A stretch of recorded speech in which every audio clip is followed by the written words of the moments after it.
Hello दोस्तों, मैं रंजना परिहार आपका अपने यूट्यूब चैनल में स्वागत करती हूँ। Please welcome back to my channel. Let's do it.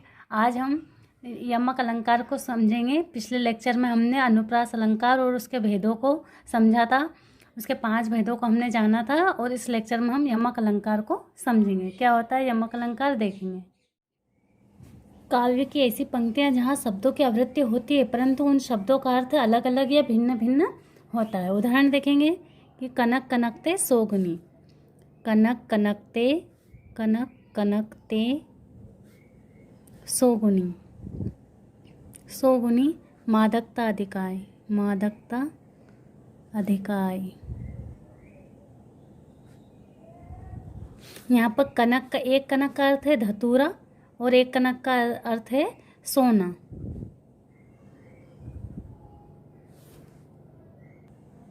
यहाँ पर दोनों कनक कनक शब्दों की आवृत्ति हो रही है परंतु दोनों का अर्थ क्या है, अलग अलग। एक कनक का अर्थ है सोना, एक कनक का अर्थ है धतूरा। ठीक है, यहाँ पर क्या हुआ, यमक अलंकार हुआ। एक उदाहरण और देखेंगे, काली घटा का घमंड घटा, काली घटा का घमंड घटा, घमंड घटा। यहाँ पर काली घटा, घटा, यहाँ पर घटा का अर्थ क्या आता है, यहाँ पर घटा घटा दो शब्द इनकी आवृत्ति हुई घटा घटा शब्द की, तो इस घटा का अर्थ होता है बादल और यहाँ पर घटा का अर्थ होता है कम होना। उसका घमंड क्या है, घटा यानी कम हुआ है। तो यहाँ पर घटा घटा शब्द की आवृत्ति हुई है परंतु दोनों का अर्थ अलग अलग है। अब हम यमक अलंकार के भेद देखेंगे। यमक अलंकार के भेद, इसके कितने 2 भेद होते हैं यमक अलंकार के भेद।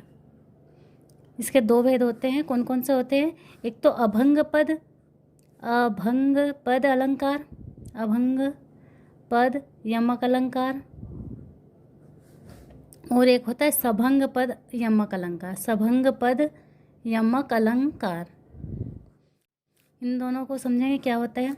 अभंग पद का अर्थ होता है जहाँ बिना तोड़े शब्दों के अर्थ भिन्न भिन्न होते हैं, मतलब शब्दों को बिना तोड़े ही, शब्दों को तोड़े बिना ही उनका अर्थ अलग अलग निकल जाता है। और सभंग पद में क्या होता है, मतलब शब्दों को अलग करना पड़ेगा तो उसके अर्थ अपने को समझ में आएंगे। जैसे एक उदाहरण से समझेंगे, जैसे अपन ने देखा था कनक कनकते सोगुनी, ठीक है, ये देखा था कनक कनकते सोगुनी, ये कैसा अभंग पद का एग्जाम्पल है क्योंकि यहाँ पर कनक कनक शब्दों को तोड़ने की जरूरत नहीं पड़ी क्योंकि ये पहले से क्या है, अभंग है, मतलब पहले से ही अलग अलग है, तो इसको तोड़ने की जरूरत नहीं पड़ी। ये किसका उदाहरण है, ये अभंग पद का उदाहरण है। सभंग पद देखेंगे जहाँ पर शब्दों को तोड़कर थोड़ा समझ में आता है कि यहाँ पर यमक अलंकार है। जैसे कर का मन का डार के, मन का फेर, कर का मन का डार दे, मन का फेर, मन का फेर। यहाँ पर हमने मन और मन का मन, इस मन को अलग किया और इस का को अलग किया, तब जाके इनका अर्थ समझ में आ रहा है कि मन का फेर। यहाँ पर ये मन का जो शब्द है इसको 2 भागों में तोड़ा है, मन और का, इसलिए यहाँ पर क्या है, सभंग पद यमक अलंकार है। यहाँ पे मन का शब्द को 2 भागों में बांटा है, मन अलग है और का अलग है, तब जाकर इसका अर्थ निकल पा रहा है कि कर का मन का डार दे, मन का फेर।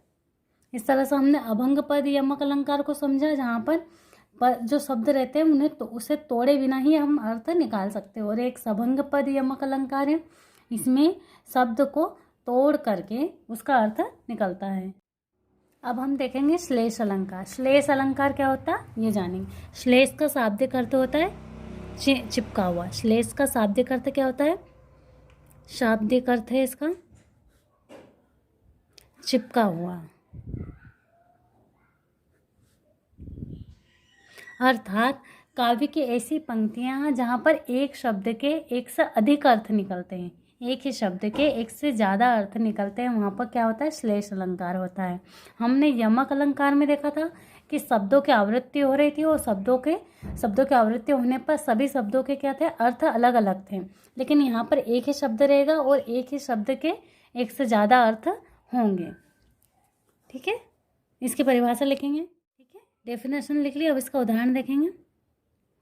रहीमन पानी राखिए, बिन पानी सब सून, पानी गए ना उभरे, मोती मानस चून। ठीक है। अब यहाँ पे पानी का जो अर्थ है तो इसके 3 अर्थ हैं। एक इसका अर्थ होता है चमक, एक इसका अर्थ होता है प्रतिष्ठा, मान सम्मान, प्रतिष्ठा, और एक इसका अर्थ होता है जल। इस तरह से यहाँ पे एक ही शब्द के कितने अर्थ हुए? 3 अर्थ हुए।